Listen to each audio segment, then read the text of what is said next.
BMW X3 2013 البادي F25. السيارة عم يشتكي صاحبها انه بس يستعملها 25 دقيقة 30 دقيقة على الطريق، خاصة إذا كانت الدنيا شوب السيارة عم تطفي. السيارة بتحط السكان بتعطيك كود الهاي فيول بريشر بامب لو بريشر. بهيدي الحالة بكون عندك وحدة من ثلاث مشاكل، يا بتكون الهاي فيول بريشر بامب اللي موجودة على الموتور قدام تحت الانتيك مانيفولد بكون فيها مشكل، افتحي لي الغطاء، بكون فيها مشكل.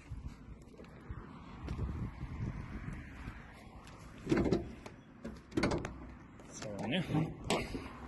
الهاي فيول بريشر بامب بهيدي السيارة بتشيل الاير بوكس، في عندك في الانتيك مانيفولد تحته، جوات الانتيك مانيفولد تقريبا هون تحت تيجي الراكبه الهاي فيول بريشر بامب. هيدي اول وحده ممكن تعمل لك هيدا العطل.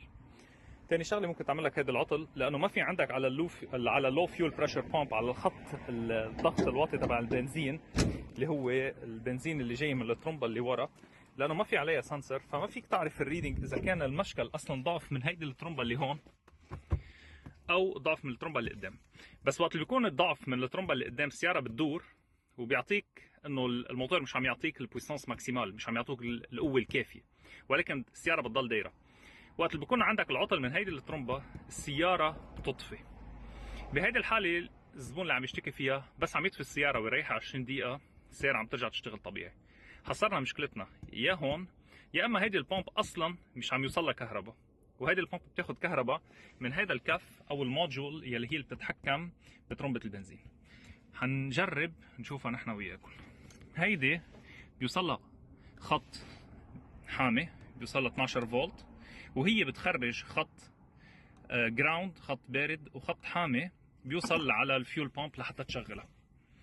هلا حنطلب يشغلوا لنا السياره، حنفحص اصلا اذا عليها كهرباء. هون مثل ما شايفين عندنا كهرباء عليها. هل هي عم تخرج كهرباء؟ هلا هيدا الخط الحامي ما في عليه كهرباء. دور السياره.